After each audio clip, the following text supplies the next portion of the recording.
We talked about what makes you unlikable. Let's talk about some of the body language triggers or body language blunders that we all do that may be off putting to other people. And before you say, I don't care if other people like me, I'm going to do what I want. One, know that if that's how you feel, I'm probably not talking to you. But two, this is not just about trying to make people like you. This is not about adjusting yourself to be liked. This is also about adjusting yourself to not self sabotage whatever it is that you have going on. So he says, our unconscious behaviors have a language of their own, and their words aren't always kind. These unconscious habits have likely become an integral part of who we are. And if you don't spend much time thinking about them, now's a good time to start because they could be sabotaging you. The following subtle habits often catch people by surprise because in using them, they're conveying important information to others and they don't even realize it. So these things that he lists are just things that you may be doing without thinking about it that may be off-putting to others. Change them if you want. Don't change them if you want. If you feel like I don't have to change to make people like you, just keep scrolling. How you treat waiters and receptionists. How you treat support staff is so indicative of your makeup that it has become a common interview tactic. By gauging how you interact with support staff on your way in and out of the building, interviewers get a sense of how you treat people in general. Most people act the part when they're speaking to the hiring manager or other important people, but some pull a Jekyll and Hyde act the moment they walk through the door, treating others with disdain and indifference. Business lunches and dates are often or other places that this comes to light. No matter how nice you are to the people you have lunch with, it's all for naught if those people witness you behaving badly towards others. Again, this is not like, oh, let me make people like me. This is if you're being rude to people who you feel like service you or people who you feel like are beneath you, that says a lot about who you are. And if you're doing it because you really do think that you're better than these people, that's one thing. But if you're doing it and you're just not even aware of the fact that you're doing it and you're not realizing, one, it's a bad thing to do because they're still people, regardless of how you feel about your hierarchy system and where they rank beneath you. But also, you're doing things that are making everyone else uncomfortable. Everybody else that you're eating lunch with or on a date with or whatever the case may be, you're making those people uncomfortable because they're now sitting here witnessing you being rude to somebody for no apparent reason.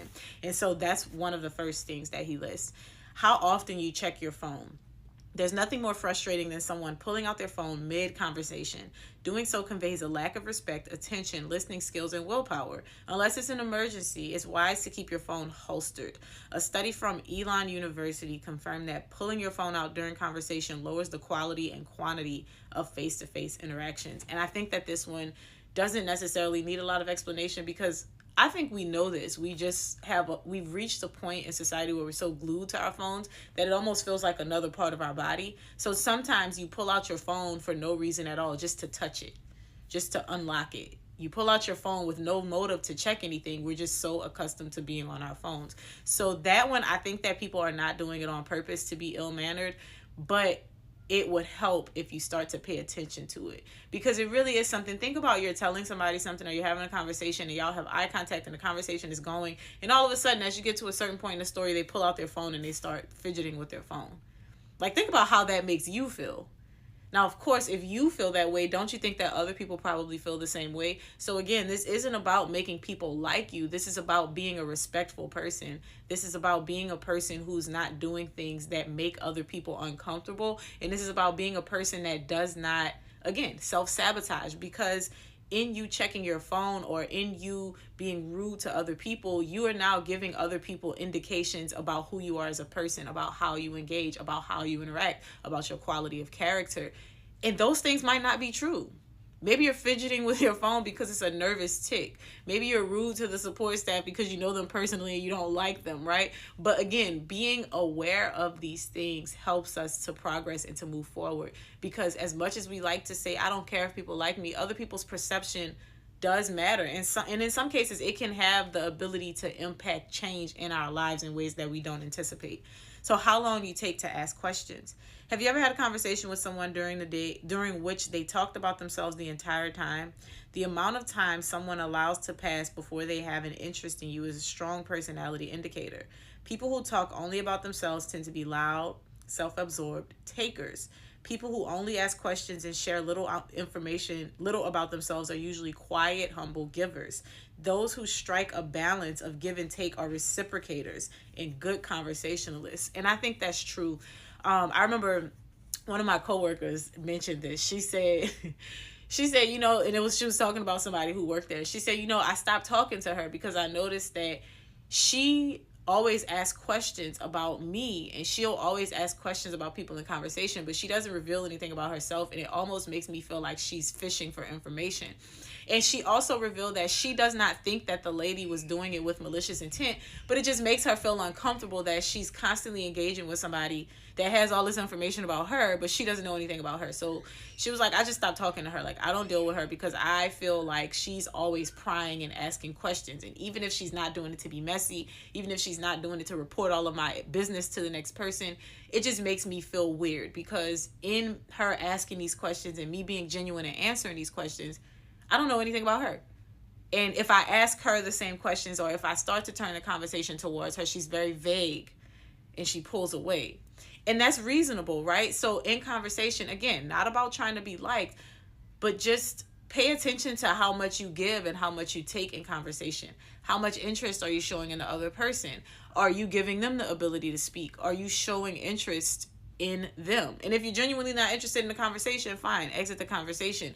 But don't use the entire conversation to talk yourself up and to share all these details about yourself. Or on the flip side, don't use the entire conversation to pry and pull information from other people without ever offering any insight about yourself, because I think that also makes people feel uncomfortable. You releasing information about yourself also adds a layer of vulnerability and authenticity to the conversation. So pay attention to the balance between the two. Repetitive nervous habits. Touching your nails or face, picking at your skin typically indicates that you're nervous, overwhelmed, or not in control. Research from University of Michigan suggested that these nervous habits indicate perfectionism, and that perfectionists are more likely to engage in these habits when they're frustrated or bored. I don't think that people pay too much attention to that.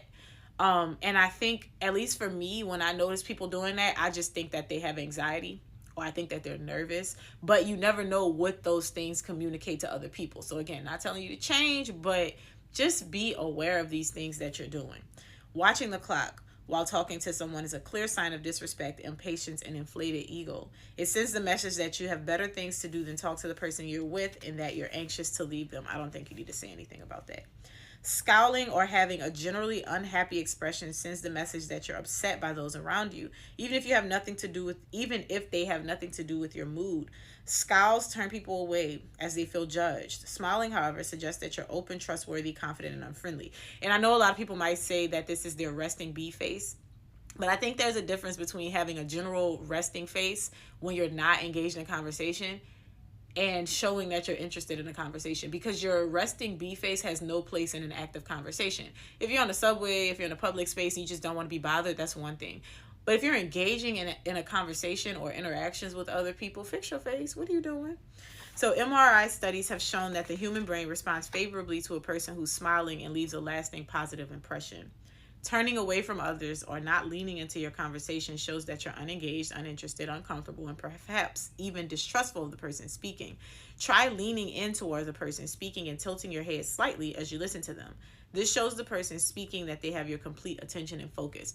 And again, I don't think there's much that we can say about that, because if you're turned away, what argument do you really have to defend yourself in that situation? It might just be a subconscious thing that you're doing, but if somebody makes you aware of it, that's something you can just quickly fix. Exaggerated gestures can imply that you're stretching the truth. Aim for small, controlled gestures to indicate confidence, and open gestures like spreading your arms apart or showing the palms of your hands to communicate you have nothing to hide. Again, this one I think changes as you grow, because children are going to be more expressive in the way that they communicate, right? Like if you're listening to a child tell a story about their day, their arms are everywhere, their voice is up and down, their bodies are helping to tell the story. And I think what they're also saying here, well, what's not said here that's important to note, is that oftentimes in these adult conversations, being too extreme, just like being too loud, is just inappropriate. So I think it's not just a matter of convincing people that you're telling the truth. It's a matter of being appropriate for the setting. Because imagine you're at a dinner and you're telling a story and you're talking with your hands, but you're doing all of this. And it's like, meanwhile, there's servers walking around with food. There's other guests at this restaurant. Your voice is elevated. I think that's just a matter of being polite. He also talks about your handshake, showing up late, too much or too little eye contact, inconsistency, and your handwriting, but I'll get to those in another video.